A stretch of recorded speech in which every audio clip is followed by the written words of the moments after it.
അസ്സലാമു അലൈക്കും വറഹ്മത്തുള്ളാഹി. ബിസ്മില്ലാഹിർ റഹ്മാനിർ റഹീം. ഒന്നാം ക്ലാസ്സിലെ പൊന്നുമക്കളെ, ഇന്ന് നമുക്ക് പഠിക്കാനുള്ളത് ദുറൂസ് അറബി മലയാളത്തിലെ പാഠം 11. ഇതിൽ ഒരു 4 പുതിയ അക്ഷരങ്ങളെ നമുക്ക് പരിചയപ്പെടാനുണ്ട്. 3-4 അക്ഷരങ്ങൾ ഇതിൽ നമുക്കിന്ന് പരിചയപ്പെടാനുണ്ട്. അപ്പോൾ നമുക്ക് തുടങ്ങാം. ഒന്നാമത്തത് ഭരണി.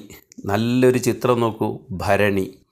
ഭരണി എന്ന് പറയുന്ന ഭ, തൊട്ട് താഴെ കള്ളിയിൽ ഭ എന്ന് പറയുന്നത് നമ്മൾ സാധാരണ എഴുതുന്ന ബായും ഹായും കൂടി കൂട്ടി എഴുതുക. അപ്പോൾ ഭരണി. 2 തൊട്ടിപ്പുറത്തെ കള്ളിയിലുണ്ട് ഫ എന്ന അക്ഷരം നമുക്ക് ലഭ്യമാകുന്നത് പായും ഹായും കൂടി കൂട്ടി എഴുതുമ്പോഴാണ്. പായും പ എന്ന അക്ഷരവും അതിൻ്റെ കൂടെ ഹായും കൂടി കൂട്ടി എഴുതിയാൽ ഫ എന്നാണ് വായിക്കുക. ബായും ബ എന്ന അക്ഷരവും അതിൻ്റെ കൂടെ ഹായും കൂടി കൂട്ടി എഴുതിയാൽ ഭരണി എന്ന് പറയുന്ന മറ്റ് സാധാരണ അപ്പോൾ ഒന്നുകൂടെ നമുക്ക് പറയാം. ഭരണി ഫ.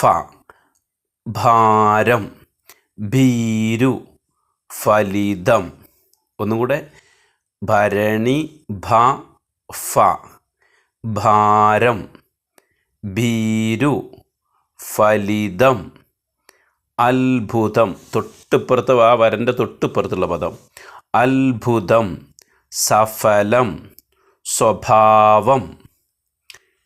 ഗുരുനാഥൻ കഥ പറഞ്ഞു. ഒന്നുകൂടെ മുകളിൽ നിന്ന് വായിക്കാം. ഭരണി ഫ. ഭാരം, ഭീരു, ഫലിതം, അത്ഭുതം, സഫലം, സ്വഭാവം. ഇനി അടുത്തത് രണ്ടാമത്തെ മനോഹരമായൊരു ചിത്രമുണ്ട്. രഥം. പഴയകാല രാജാക്കന്മാരൊക്കെ ഉപയോഗിച്ചിരുന്ന വാഹനം അല്ലേ, രഥം. ധ. രണ്ടാമത്തെ അക്ഷരം ധ. ഒന്ന് ധ, കഥ എന്ന് പറയുന്ന ധ. മറ്റത് ധ. അപ്പോൾ നോക്കൂ. കഥനം, അതിഥി, മധുരം, ഭൂമി, ഫലം, പന്ഥാവ്. ഒന്നുകൂടെ മുകളിൽ നിന്ന് നമുക്ക് വായിക്കാം. രഥം, ധ, കഥനം, അതിഥി, മധുരം, ഭൂമി, ഫലം, പന്താവ്, സംഭാവന, സഫലം. ഒന്നുകൂടെ ശ്രദ്ധിച്ചോളൂ. ഒറ്റ പ്രാവശ്യം വായിച്ചുതരാം. ഭരണി ഫ. ഭാരം, ഭീരു, ഫലിതം, അത്ഭുതം, സഫലം, സ്വഭാവം. ഗുരുനാഥൻ കഥ പറഞ്ഞു. രഥം, ധ, കഥനം, അതിഥി, മധുരം, ഭൂമി, ഫലം, പന്ഥാവ്, സംഭാവന, സഫലം.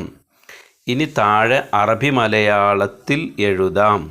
ഫലിതം പറഞ്ഞു. ഫലിതം എന്നുള്ള വളരെ എളുപ്പത്തിൽ നമുക്ക് എഴുതാം. ആദ്യം ഫ എന്ന് എഴുതാം. ഫ മുകളിലുണ്ട്. പായും ഹായും കൂടി കൂട്ടിയാൽ ഫ എന്നായി. പിന്നെ സാധാരണ ലി. പിന്നെ ഫലിതം പറഞ്ഞു. എന്നുള്ളത് നമ്മൾ തൊട്ട് മുമ്പുള്ള രണ്ടാമത്തെ പാഠത്തിൽ നമ്മൾ പഠിച്ചിരുന്നു. പിന്നെ ഭരണഘടന അനുസരിക്കണം. ഭരണഘടന. ഈ ബായും ഹായും കൂടി കൂടുന്ന ഘ എന്ന് പറയുന്നത് ഘടികാരത്തിൻ്റെ ഭരണഘടന. അനുസരിക്കണം. അത് സാധാരണ നമുക്കറിയാവുന്ന അക്ഷരങ്ങളുമാണ്. ഇനി നിറം കൊടുക്കാം. താഴെ നിറം കൊടുക്കാനുണ്ട്. ഭരണം, കഥ. ഭരണം, കഥ. ഇനി താഴെ ഭ, ഭി, ബി, ഭൂ. ഇനി കഥ എന്ന് പറയുന്നതിലുള്ള ഥ. പിന്നെ ഫ, പായും ഹായും കൂടിയിട്ടുള്ള ഫ.